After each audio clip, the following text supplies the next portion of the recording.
Hello everyone, this is अर्पित चतुर्वेदी। और आज मैं बात करने जा रहा हूँ एक बहुत ही ज़रूरी टॉपिक के बारे में, जिस चीज़ से हम लोग परेशान है इतना। जिस एक छोटे से पार्टिकल ने हम सब लोगों की लाइफ स्टाइल को एकदम चेंज कर दिया है पिछले कुछ महीनों से, और आने वाले कुछ महीनों भी वो वैसे ही रहेगा। तो हम किस चीज़ से लड़ रहे हैं, हर कोई हमसे किससे चाहता है कि हमें कोरोना वायरस से जंग लड़नी है या क्या करना है, इससे कैसे बचना है। तो हमें ये ज़रूर पता होना चाहिए कि आखिर ये है क्या।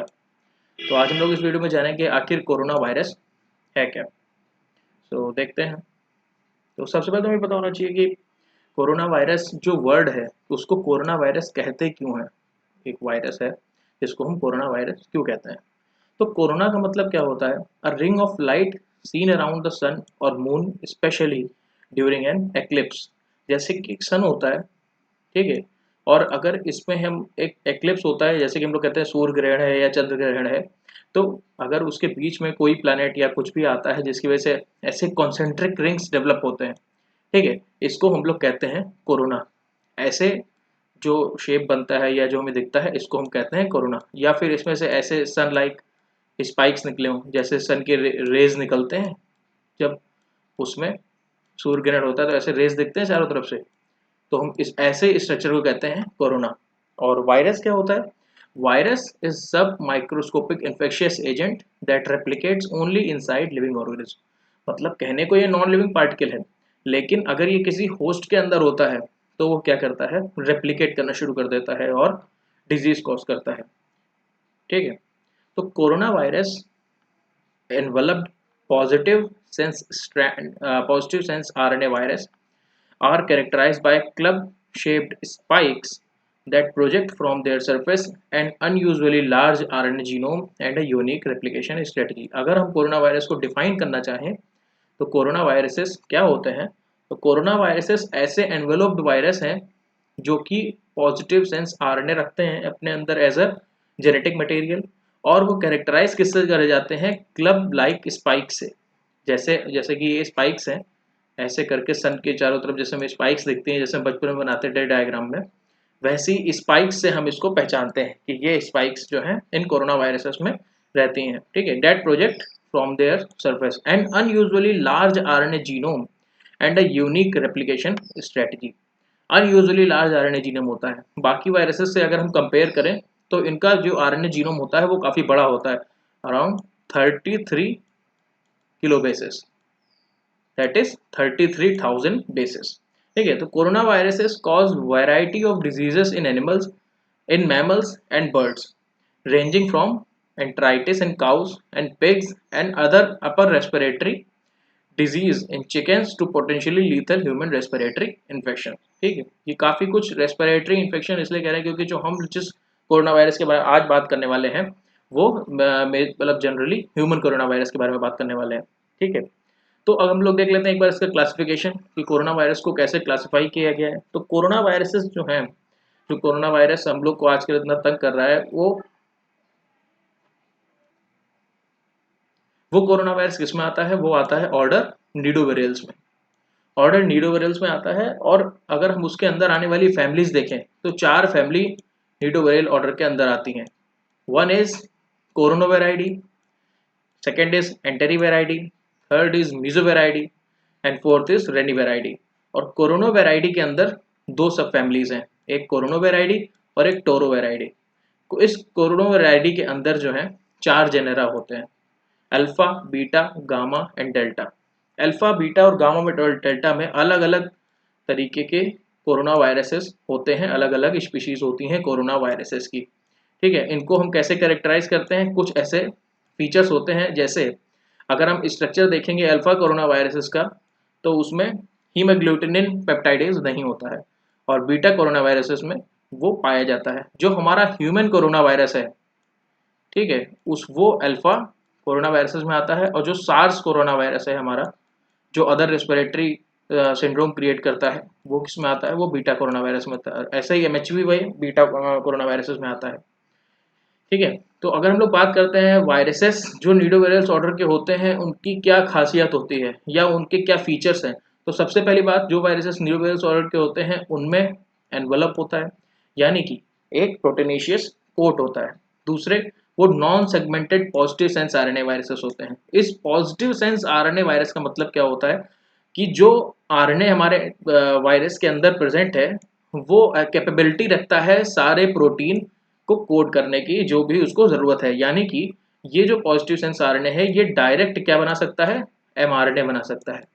ठीक है, ये कोडिंग आरएनए है, ये डायरेक्ट एमआरएनए की तरह वर्क कर सकता है। मतलब कि अगर हमारे पास नेगेटिव सेंस आरएनए होता तो उसको पॉजिटिव सेंस कोड करने के लिए जरूरत पड़ती है किसकी, रिवर्स ट्रांसक्रिप्टेज की।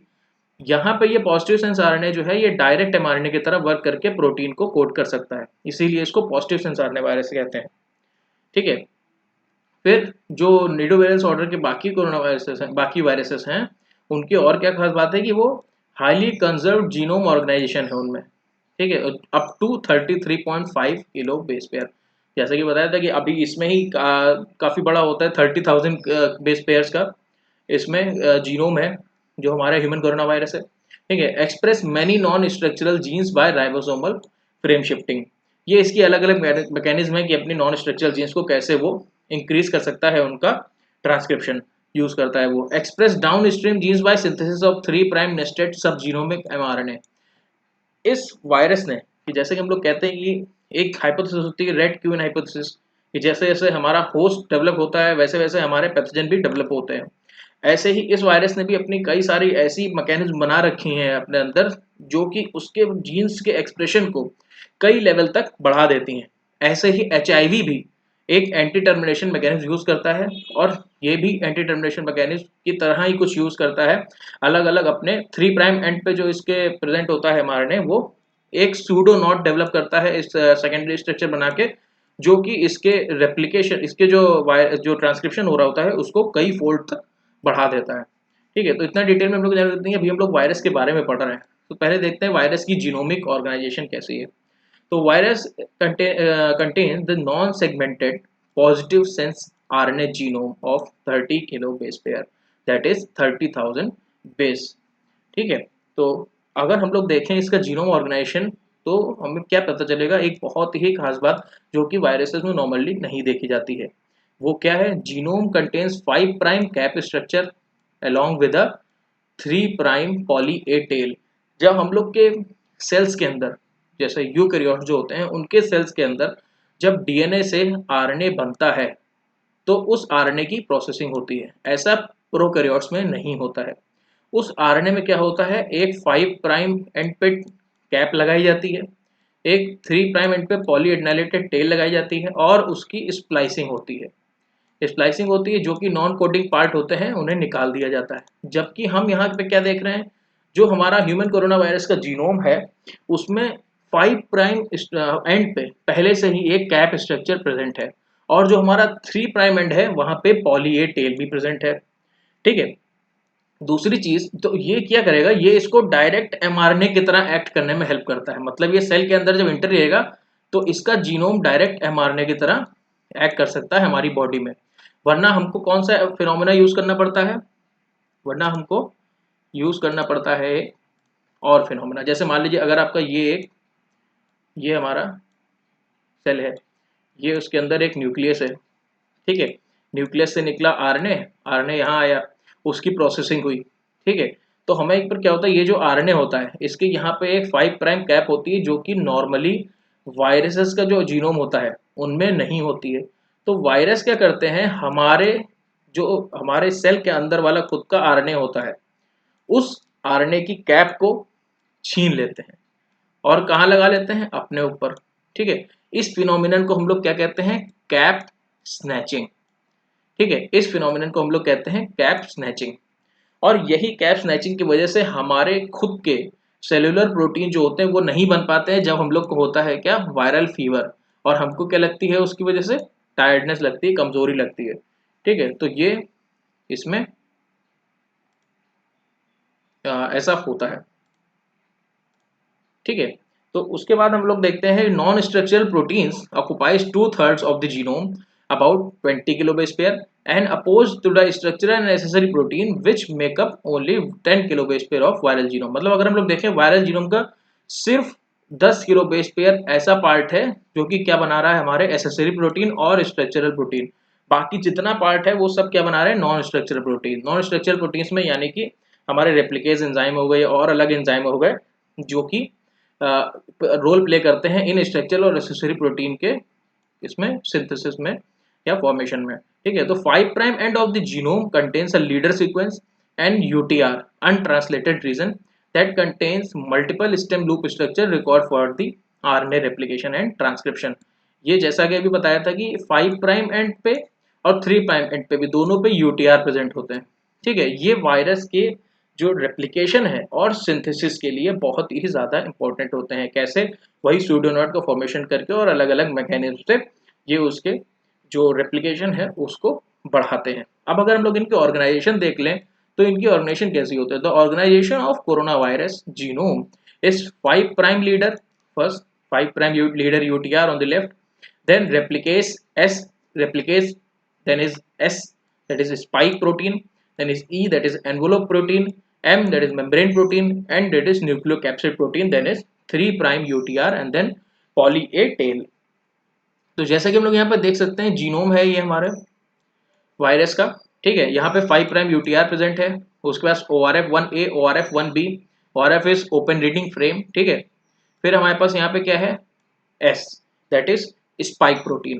ठीक है, स्पाइक प्रोटीन क्या होती है, ये जब हमारे स्पाइक प्रोटीन का बहुत ज्यादा रोल है किसमें, वायरस की एंट्री में। ठीक है, अगर स्पाइक प्रोटीन नहीं होगी तो कोरोना वायरस हमारे सेल के अंदर एंट्री नहीं ले पाएगा, और एंट्री के बाद क्या होता है, प्रोटीएजेस इसको ब्रेक डाउन कर देते हैं S1 सब यूनिट में और S2 सब यूनिट में। ठीक है, S1 सब यूनिट में आरबीडी होती है, आरएनए बाइंडिंग डोमेन, और ये आरएनए से बाइंड करती है। ठीक है, तो वो तो बात की बात हो गई। पहले भी लोग ये देखते हैं कि दूसरे प्रोटीन क्या है, एनवोलप ई प्रोटीन। ये सबसे कम अबेंडेंट होती है, मतलब अगर हम लोग प्रोटीन की बात करें कोरोना वायरस के अंदर तो सबसे कम अबेंडेंट ई प्रोटीन होती है। फिर मोस्ट अबेंडेंट कौन सी होती है, एम प्रोटीन। स्पाइक हो गया मैं चारों तरफ, एम प्रोटीन हमारे जो है मेम्ब्रेन प्रोटीन्स हैं। और सबसे खास बात क्या है, एस प्रोटीन भी और मेम्ब्रेन प्रोटीन भी ये कैसी प्रोटीन है, ये ट्रांस मेम्ब्रेन प्रोटीन है। ठीक है, अभी एस प्रोटीन के स्ट्रक्चर पर हम लोग बात करेंगे तो ये ट्रांस मेम्ब्रेन प्रोटीन होती है।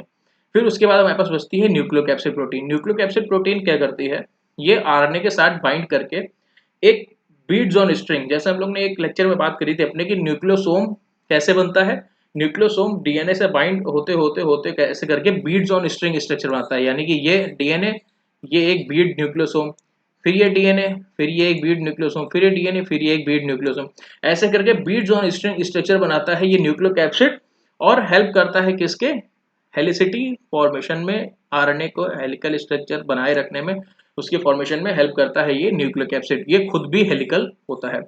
ठीक है, तो ये तो हो गई बात इसके जीनोम की। अब बात करते हैं इसका स्ट्रक्चर कैसा होता है, वायरस का स्ट्रक्चर। क्योंकि जब तक हमें ये नहीं पता होगा तब तक हमको कैसे पता चलेगा कि हमें वायरस जो है उसमें क्या क्या चीज़ प्रेजेंट है, कैसे कैसे वर्क कर रही है। तो जिन स्पाइक्स की हम लोग बात कर रहे थे वो स्पाइक्स ऐसे प्रोजेक्ट करती हैं बाहर की तरफ, और इसी से हम लोग पहचानते हैं कि ये वायरस कोरोना वायरस है कि नहीं। ये जो डायग्राम है ये सार्स कोरोना वायरस का है।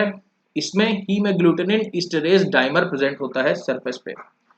सिर्फ यही एक ऐसा प्रोटीन है जो कि इसको डिफरेंट बनाता है, सार्स कोरोना वायरस को डिफरेंट बनाता है किससे, ह्यूमन कोरोना वायरस से। ये बीटा फैमिली का है और हमारा human corona virus alpha family का है। ठीक है, सॉरी अल्फा जेनेरा का है। ठीक है, तो होता क्या है, ये जो सार्स कोरोना वायरस है इसमें हीमोग्लोबिन ईस्टरेज डाइमर होता है। ये एक प्रोटीन या एक्स्ट्रा प्रोटीन है जो कि किसमें हेल्प करता है, हमारे दो जो मतलब जो हमारा ये जाता है वायरस और कोई भी सेल पे अटैक करता है तो उस सेल के साथ जो बाइंडिंग होती है मेम्ब्रेन की, उस बाइंडिंग में ये प्रोटीन हेल्प करते हैं। ये एक तरीके की एसेसरी प्रोटीन है। ठीक है, सबसे मेन तो हमारी स्पाइक ग्लाइकोप्रोटीन है एंट्री के लिए। तो virions are spherical with diameter of approximately 125 nanometre. अगर हम बात करें इनके डायमीटर्स की तो कितने होते हैं, 125 नैनोमीटर।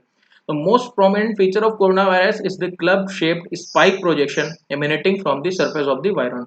यही spike projection जो बाहर निकल रहे होते हैं वायरन के बाहर, ये ये structures। What are these? These are spikes. Within the envelope of the viron is the nucleocapsid, that is helically symmetrical nucleocapsid। Nucleocapsid जो होते हैं वो हेलिकली सिमेट्रिकल होते हैं। ये बहुत ही खास बात है। ये जो आप देख रहे हैं ये these red dots, let me use another color, these red dots, because of these red dots we are saying this structure as a beads on string structure. Okay, then the coronavirus particle contain four main structural protein. Number one is spike, number two is membrane, number three is envelope, and number four is nucleocapsid proteins. ठीक है, तो ये जो हमारी spike protein है ये ऐसे बाहर निकली रहती है, इसी के वजह से हम इन वायरसेस को कोरोना वायरसेस कहते हैं, क्योंकि ये ऐसा स्ट्रक्चर बनाती हैं। ठीक है, तो हम लोग अलग अलग प्रोटीन की धीरे एक एक करके बात कर लेते हैं। सबसे पहले हम लोग बात करते हैं एस प्रोटीन के बारे में। ठीक है, दैट इज स्पाइक प्रोटीन के बारे में। तो स्पाइक प्रोटीन का अगर मॉलिक्यूलर वेट देखें तो सबसे ज्यादा होता है बाकी प्रोटीन्स के मुकाबले 150 kilo Dalton, approximately 150 kilo Dalton. Okay, it utilizes an N-terminal signal sequence to gain access to the ER and is heavily N-linked glycosylated. कोई भी प्रोटीन अगर होगी तो उसका एक N टर्मिनस होगा, एक उसका C टर्मिनस होगा। ठीक है, तो इसका जो N टर्मिनस होता है वो heavily glycosylated होता है। ठीक है, homotrimers of the virus encoded S protein make up distinctive spike structure on the surface of the protein. एक खास बात जो इसके बारे में बहुत जरूरी है कि एस प्रोटीन जो फंक्शनल होती है वो क्या होता है, ट्राइमर होता है। 3 मोनोमर मिलके एक एस प्रोटीन बनाते हैं। ठीक है, 1 monomer, second monomer and third monomer, 3 monomer मिलके एक स्पाइक प्रोटीन बनाते हैं जो कि ट्रांसमेम्ब्रेन होती है, मतलब मेम्ब्रेन में ऐसे इसको कवर करके रखती है। मतलब अगर हम लोग देखें तो अगर इस 4 टाइप्स होते हैं हमारे मेम्ब्रेनर प्रोटीन के, तो ये कौन से टाइप को बिलोंग करती है, this belongs to the type 1। ठीक है, ये टाइप 1 ट्रांसमेम्ब्रेन प्रोटीन को बिलोंग करती है।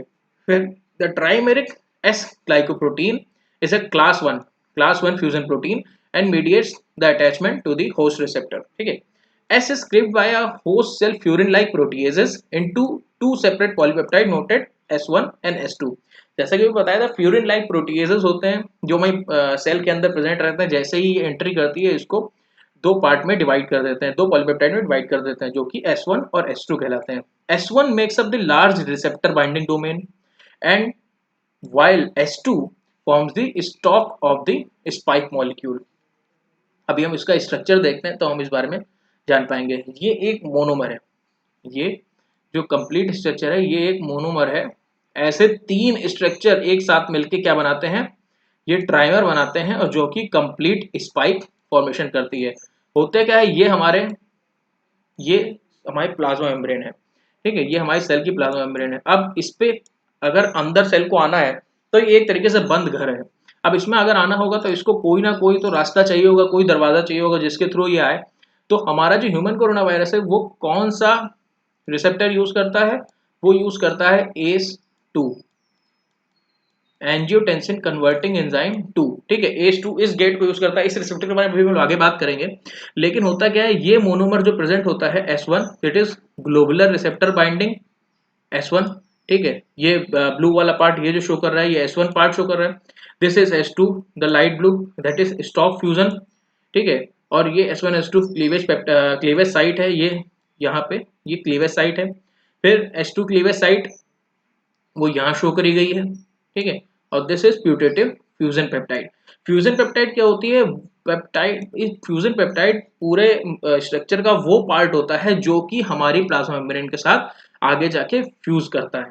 ठीक है, अगर ये प्लाज्मा मेम्ब्रेन है, अगर ये वायरस आ रहा है और इसको एंट्री चाहिए तो ये एस प्रोटीन इसके सरफेस में प्रेजेंट है, बाहर की तरफ ऐसे करके प्रोजेक्ट कर रही है। ये स्पाइक प्रोटीन इससे इंटरेक्ट करेंगे हमारे ACE2 से। ठीक है, और उसके बाद इस फ्यूजन पेप्टाइड की बाइंडिंग किससे होगी, इस प्लाज्मा मेम्ब्रेन से। इस प्लाज्मा मेम्ब्रेन से जब बाइंडिंग होगी तो ये इसमें यूं ऐसे करके मिल जाएगा और ये जेनेटिक मटेरियल अपना इंजेक्ट कर देगा। लेकिन इसमें क्या होता है कि रिसेप्टर मीडिएटेड है, तो पूरा पूरा रिसेप्टर जो है वो इंडोसाइटोज हो जाता है। इंडोसाइटोज होने का मतलब पूरा अंदर इंगल्फ कर लेती है सेल हमारे, और उसके बाद जेनेटिक मटेरियल अंदर जो है वो एक्सक्रीट आउट होता है सेल्स हमारे वायरस से। इसका मैकेनिज्म भी हम लोग आगे देखते हैं। पहले हम लोग प्रोटीन की बात कर लेते हैं कि एम प्रोटीन क्या होती है। So M protein is the most abundant structure in the viron. Then the molecular weight of M protein is approximately 25 to 30 kilodalton. Okay. Then the protein contains the three transmembrane domains and is thought to give the shape of the virion. जो Byron का shape है वो किससे आ रहा है? M protein से, ठीक है। और M protein has a small N-terminal glycosylated ectodomain and a much larger C-terminal endodomain that extends 6 to 8 nanometer into the viral peptide. मतलब अगर ये एक वायरस की प्लाज्मा मेम्ब्रेन है, ठीक है, तो इसके कुछ पार्ट जो है, जैसे ये ट्राइमर है, तो इसका कुछ पार्ट बाहर होगा जिसको हम कहेंगे एक्टोडोमेन, और कुछ पार्ट अंदर होगा जिसको हम कहेंगे इंडोडोमेन। ओके, और इंडोडोमेन कितना होगा? 6 to 8 nanometre into the viral particle.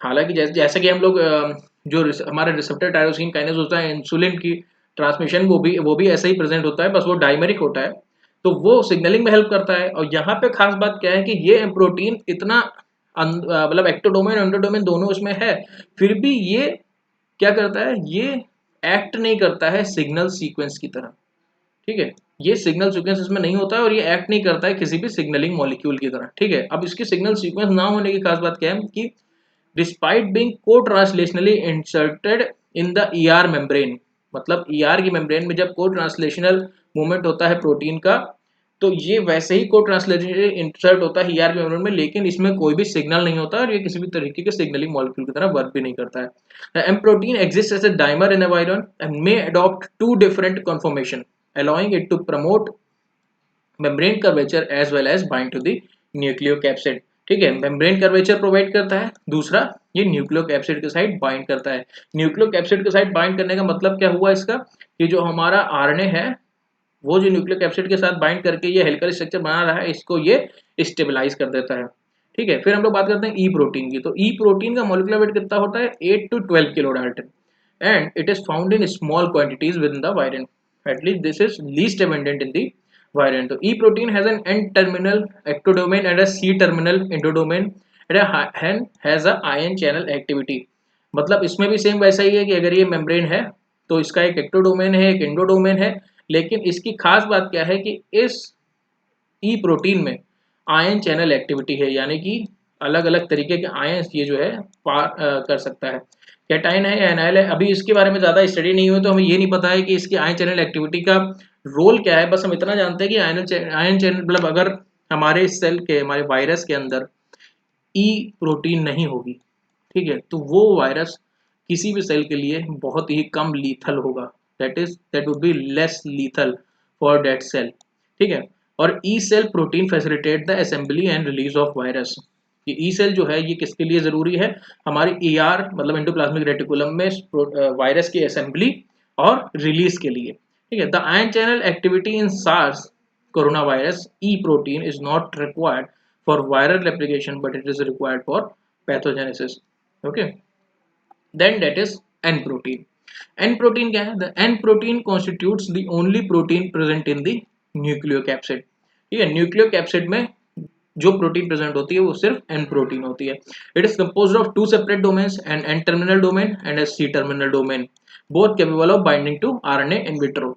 मतलब अगर हम इस प्रोटीन को निकाल लें और फिर उससे आरएनए बाइंड करके दिखाएं, तो जो उसका एन टर्मिनल होगा प्रोटीन का और जो उसका सी टर्मिनल होगा, दोनों ही क्या कर सकते होंगे? दोनों ही आरएनए से बाइंड कर सकते होंगे। लेकिन खास बात क्या होती है कि एन टर्मिनल और सी टर्मिनल दोनों ही अलग अलग मैकेनिज्म यूज करते हैं आरएनए से बाइंडिंग के लिए। The N protein binds the viral genome in a beads on string conformation. जैसा कि अभी बताया था कि न्यूक्लियोसोम जैसा स्ट्रक्चर फॉर्म करता है, कुछ वैसा ही स्ट्रक्चर न्यूक्लियोकैप्सिड प्रोटीन यानी एन प्रोटीन भी फॉर्म करती है आरएनए के साथ बाइंड करके। These protein interaction likely help tether the viral genome to the replicase transcriptase complex, ठीक है, ये replication में बहुत ही ज़्यादा हेल्प करता है। and subsequently package the encapsulated genome into the viral particle। जब viral particle बन जाता है तो उसकी पैकेजिंग में इस प्रोटीन की बहुत ही ज़्यादा ज़रूरत होती है। फिर एक फिफ्थ प्रोटीन जो कि बीटा कोरोना वायरसेस में प्रेजेंट होता है, जैसा कि स्ट्रक्चर में बना था, तो उसके बारे में जान लेना जरूरी है। वो प्रोटीन कौन सी है? हीमोग्लूटिनिन एस्टरेज। बहुत ही पहले से जब से हम लोग प्रोटोप्लास्ट फ्यूजन करवाते हैं, प्रोटोप्लास्ट फ्यूजन एक तरीके का एक्सपेरिमेंट होता है जिसमें हम प्रोटोप्लाज्म दो सेल को मतलब कंबाइंड कर देते हैं। उसको हम लोग ने वायरल पार्टिकल के सरफेस मॉलिक्यूल्स को यूज करके बनाया हुआ है उस टेक्निक को। उसमें क्या करते हैं, हम हीमोग्लूटिनिन लेते हैं और न्यूरा अमेनिडेज लेते हैं। दोनों प्रोटीन वायरस के पार्टिकल के सरफेस पे प्रेजेंट होती हैं। हम वही प्रोटीन को यूज करते हैं सेल के पार्टिकल के सेल्स के सरफेस पे, और वो प्रोटीन ऐसी होती है कि दोनों एक दूसरे से इंटरेक्ट करती हैं और दो सेल आपस में मिल जाते हैं। कुछ वैसा ही यहाँ पे होता है, लेकिन ये नेचुरल वायरस पार्टिकल के अंदर प्रेजेंट होती है, that is beta coronavirus में प्रेजेंट होती है, जो कि कौन सा है, सार्स कोरोना वायरस। ठीक है, ये ऐसे प्रेजेंट होती है और इसका और कोई रोल नहीं होता है। इसका बस रोल ये होता है कि जब कोई भी वायरस पार्टिकल सेल से जाके इंटरेक्ट करेगा तो उसका जो इंटरेक्शन होगा उसकी एफिनिटी को ये बढ़ा देता है। ठीक है, तो ये बात हो गई कोरोना वायरस के जितने भी पार्टिकल्स उसमें प्रेजेंट है, जितने प्रोटीन उसमें प्रेजेंट है। हम लोग बात कर लेते हैं कोरोना वायरस के लाइफ साइकिल की, कि कोरोना वायरस हमारे सेल के अंदर एंट्री कैसे लेता है, उसके बाद क्या करता है, और फिर एग्जिट लेने के बाद या उसमें रहने के बाद उसका क्या हश्र होता है हमारे सेल का। तो सबसे पहले तो बात करते हैं अटैचमेंट एंड एंट्री की। तो जैसा कि बताया था कि किसी के घर के अंदर अगर आपको जाना है तो उसमें एक दरवाज़ा ज़रूरी है, और वो दरवाज़ा यहाँ पे क्या होता है, एक प्रोटीन का रिसेप्टर, और वो रिसेप्टर ह्यूमन कोरोना वायरस के केस में एस प्रोटीन का होता है ACE2, that is angiotensin converting enzyme 2। The initial attachment of the virus to the host cell is initiated by the interaction between the S protein and its receptor. Receptor यहाँ पे ACE2। ठीक है, the S protein receptor interaction is the primary determinant for the coronavirus to infect a host species and also governs the tissue tropism of the virus. Okay, तो ये primary determinant होता है कैसे, कि हमें यही इंटरेक्शन एस प्रोटीन का और उसके रिसेप्टर का इंटरेक्शन यही डिटरमाइन करता है कि ये जो हमारा जिसमें भी इफेक्ट कर रहा है वायरस, ये कंपैटिबल है कि नहीं है। इसी से हम लोग कहते हैं कि कौन सा वायरस ह्यूमन कोरोना वायरस है, कौन सा अदर कोरोना वायरस है, कौन सा बर्ड्स में हो रहा है, कौन सा किस में हो रहा है, यही इंटरेक्शन डिपेंड करता है। Many alpha coronaviruses utilise aminopeptidase N as their receptor. SARS coronaviruses and human coronavirus NL63 use angiotensin converting enzyme 2 ACE2 as their receptor. MHV enters through CCAM1. The recently identified MERS coronavirus bind to dipeptidyl peptidase 4 DPP4 to gain the entry into the human cells. बाकियों के बारे में भी हम नहीं जानना है, अभी हमको इसके बारे में जानना है एंजियोटेंसिन कन्वर्टिंग एंजाइम 2, क्योंकि ह्यूमन कोरोना वायरस से रिलेटेड यही है, ये इसका रिसेप्टर होता है।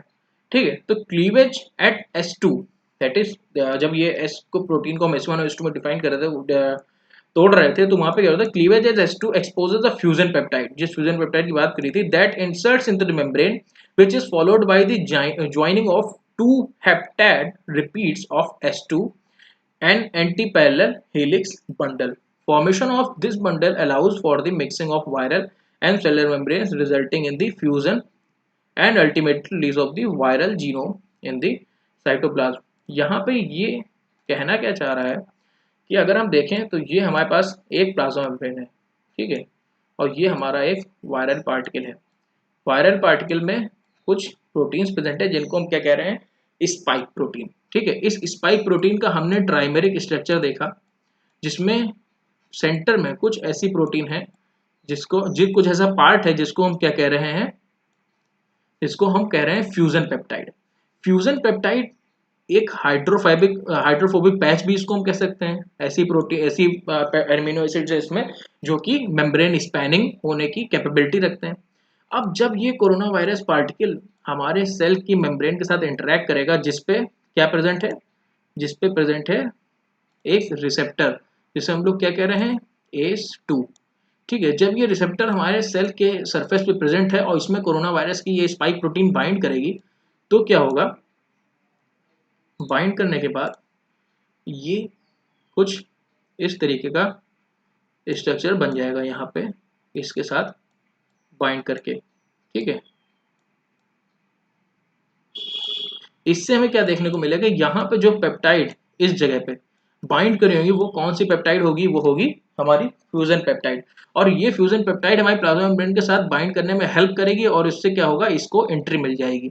लेकिन अब क्योंकि ये रिसेप्टर मीडिएटेड है, ये तो होगी फ्यूजन पेप्टाइड, अभी रिसेप्टर मीडिएटेड है, तो असली में यहाँ पे हो क्या रहा है कि ये जो हमारा स्ट्रक्चर है वो कुछ इस तरीके का बन रहा है, जिसमें रिसेप्टर के साथ साथ हमारा पार्टिकल भी इंगल्फ हो रहा है। ठीक है, और वो अंदर जाके बाकी अपना काम कर रहा है। ठीक है, तो उसके बारे में हम लोग देखते हैं कि इसका आगे का पाथ कैसा है। ठीक है, तो ये तो हो गई अटैचमेंट। दूसरा उसके बाद ही क्या करता है, रेप्लिकेशन एंड ट्रांसक्रिप्शन, एंट्री के बाद। ठीक है, तो एंट्री के बाद viral RNA synthesis produces both genomic and सब जीनोमिक आरएनएस, जीनोमिक और सब जीनोमिक आरएनएस के ये जो है सिंथेसिस करता है। फिर उसके subgenomic RNA serve as mRNA for the structural and necessary gene which reside downstreaming of the replicase protein. Okay. Then the coronavirus are also known for their ability to recombine using both homologous and non-homologous recombination. मतलब अगर corona virus के genome में कुछ ऐसा part है जो कि कुछ होमोलोगस रीजन रखता है अपने बीच और उस होस्ट के जीनोम के बीच जिसके अंदर वो है, तो वो उसके साथ क्या कर सकता है, होमोलोगस और नॉन होमोलोगस रिकॉम्बिनेशन भी कर सकता है। ठीक है, जैसे कि ट्रांसपोजॉन्स करते हैं। ठीक है, फिर क्या है, असेंबली और रिलीज। अब हमारा जो भी प्रोटीन रिलीज होते हैं वो हमारे सेल के अंदर नॉर्मल कहाँ से होती है, न्यूक्लियस से हमारी बनता है डीएनए से आरएनए। आरएनए कहाँ आता है, साइटोप्लाज्म में। साइटोप्लाज्म में आरएनए आने के बाद क्या करता है, को ट्रांसक्रिप्शनल मूवमेंट करता है ईआर के अंदर, और उसी ईआर के अंदर प्रोटीन का फर्दर मॉडिफिकेशन होता है, और इस ईआर से जो हमारी प्रोटीन होती है वो गोल्जी में जाती है, और गोल्जी से कहाँ जाती है, गोल्जी से जाती है वो, मतलब या तो अगर वो सेक्रेटरी प्रोटीन है तो वो चली जाती है बाहर प्लाज्मा जो हमारे इंटरसेलुलर स्पेस है, और या फिर अगर वो प्लाज्मा मेम्ब्रेन में रहने वाली प्रोटीन है तो वो प्लाज्मा मेम्ब्रेन में अटैच हो जाती है। ठीक है, प्लाज्मा मेम्ब्रेन में अटैच हो जाती है। तो ये तो होगा हमारी प्रोटीन के बारे में। तो हमें इस चीज से, इसमें क्या मतलब है, ये है कि वायरल स्ट्रक्चरल प्रोटीन्स ये SEM are translated and inserted into the endoplasmic reticulum. ठीक है, एंडोप्लाज्मिक रेटिकुलम के अंदर आ जाती हैं। These protein move along the secretory pathway into the endoplasmic reticulum the Golgi intermediate compartment. वही ये ER से कहाँ जा रही है, गोल्जी में। The viral protein encapsulated by N protein bud into membranes of the ERGC containing viral structure protein forming mature virions। अब क्या होता है, ER से तो हमारी प्रोटीन्स निकल रही है, लेकिन सिर्फ प्रोटीन का जो है वायरस तो बनता नहीं है, उसके अंदर उसको क्या चाहिए होता है, उसके अंदर उसको जो होता है जेनेटिक मटेरियल। वो कहाँ से आता है, वो वायरल जीनोम जो होते हैं वो किसको इंकैप्सुलेट कर देते हैं, N protein bud into the membranes of ERGC। N protein यानी कि न्यूक्लियोकैप्सिड प्रोटीन वो ERGC के जो वेसिकल बनता है उसके अंदर चली जाती हैं, और फिर उसके बाद मैच्योर वायरन का फॉर्मेशन करती हैं जब आरएनए को अंदर बाइंड करके। The M protein directs the most protein-protein interaction required for the assembly of coronaviruses. M protein interaction provide the impetus for envelope maturation। M protein इसमें बहुत ही इंपॉर्टेंट रोल प्ले करती है, लेकिन M protein अकेले पूरे structure को नहीं बना सकती हैं, उसको ई प्रोटीन की साथ में जरूरत पड़ती है। मतलब अगर हमें वायरस को मैच्योर करना है, तो मैच्योर वायरस पार्टिकल बनाना है, तो उसमें एम प्रोटीन को ई प्रोटीन की जरूरत पड़ती है। The M protein also binds to the nucleic capsid and this interaction promotes the completion of viral assembly. Okay, तो ये एक डायग्रामेटिक रिप्रेजेंटेशन है सार्स कोरोना वायरस की। सार्स कोरोना वायरस क्या कर रहा है, सार्स कोरोना वायरस में ये एस प्रोटीन है यानी कि स्पाइक प्रोटीन है, ये किसके थ्रू एंट्री ले रही है, this ACE2 receptor that is angiotensin converting to angiotensin converting enzyme 2 receptor है, उसके थ्रू ये एंट्री ले रहा है। ठीक है, सेल के अंदर सार्स कोरोना वायरस 2 की एंट्री हो रही है।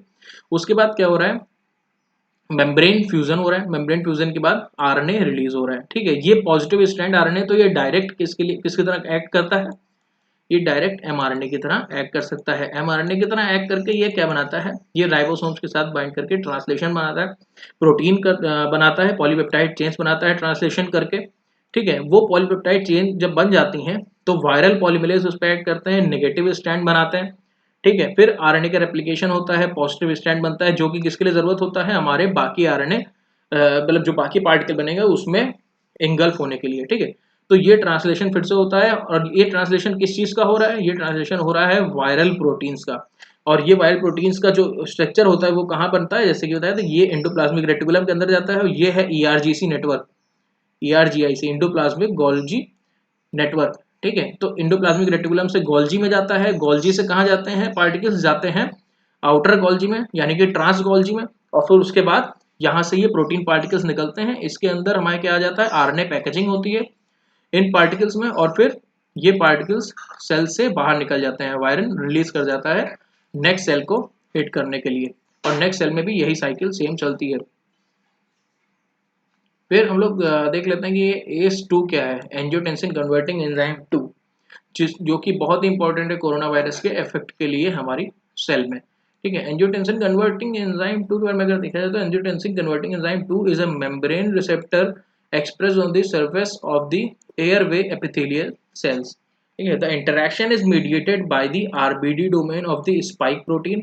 RBD domain कहाँ प्रेजेंट थी? RBD domain प्रेजेंट थी S1 में। ठीक है, RBD domain was present on the S1 and is believed to be the pivotal event in the membrane fusion.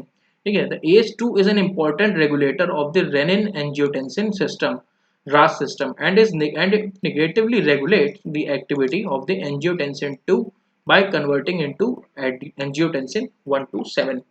Angiotensin the renin angiotensin system किसके लिए important होता है?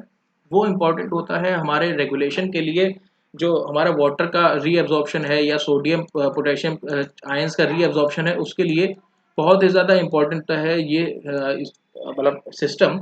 इसके बारे में भी हम लोग देख लेते हैं कि ये होता है कि रेनिन एंजियोटेंसिन सिस्टम क्या होता है कि लीवर से एंजियोटेंसिन सेक्रेट होता है। लिवर से हमारे क्या होता है, एंजियोटेंसिन सेक्रेट होता है। वो एंजियोटेंसिन कहाँ जाता है, एंजियोटेंसिन 1 के रूप में सेक्रेट होता है। फिर एंजियोटेंसिन कन्वर्टिंग एंजाइम उस पर एक्ट करता है और एंजियोटेंसिन 2 बनाता है। ये एंजियोटेंसिन 2 क्या क्या करता है, ये सिंपैथेटिक एक्टिविटी में अपना रोल प्ले करता है, ट्यूबुलर Na+Cl- के रीअब्जॉर्प्शन में, K+ के एक्सक्रीशन में और H2O रिटेंशन में हेल्प करता है।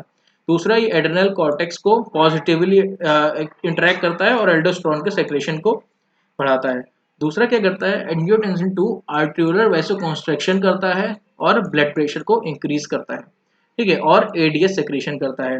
एडीएस का हमें पता है वो एंटी डायबिटिक हार्मोन है, जो कि क्या करता है, कलेक्टिंग डक्ट से वाटर का रीअब्जॉर्प्शन करवाता है।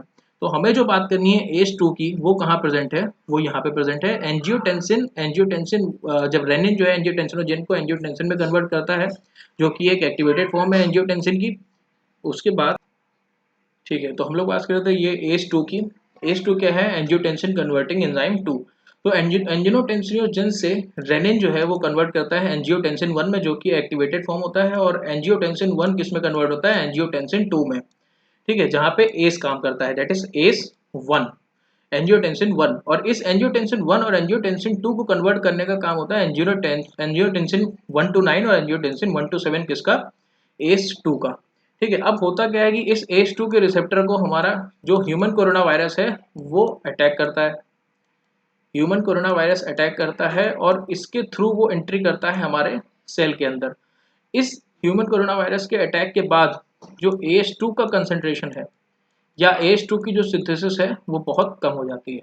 और इस ACE2 की सिंथेसिस के कम होने की वजह से हमारे सेल में क्या होती है, एंजियोटेंसिन 2 की एक्युमुलेशन होना शुरू हो जाता है। और यही एंजियोटेंसिन 2 के एक्युमुलेशन की वजह से हमारे क्या बॉडी में फर्क पड़ता है, वैसो कॉन्स्ट्रिक्शन होता है और सेल प्रोलिफरेशन होता है, यानी कि लंग इंजरी हो सकती है उससे।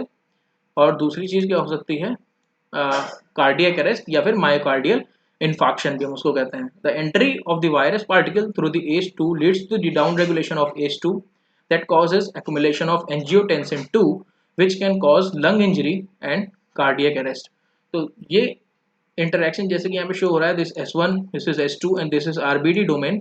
S प्रोटीन है यहाँ पे, ये आउटर सरफेस प्रेजेंट है, और ये सार्स कोरोना वायरस या ह्यूमन कोरोना वायरस इस ACE2 के थ्रू हमारे सेल में एंट्री लेता है और उसके बाद ACE2 का डाउन रेगुलेशन कर देता है, जिसकी वजह से क्या होता है, एक्युमुलेशन हो जाता है एंजियोटेंसिन 2 का। और इस एक्युमुलेशन की वजह से क्या होता है, लंग डिजीज होती हैं या मायोकार्डियल इन्फेक्शन होता है, जिसकी वजह से काफ़ी डेडली डिजीजेज हैं ये, जो कि हमारे लिए लीथल हो सकती हैं।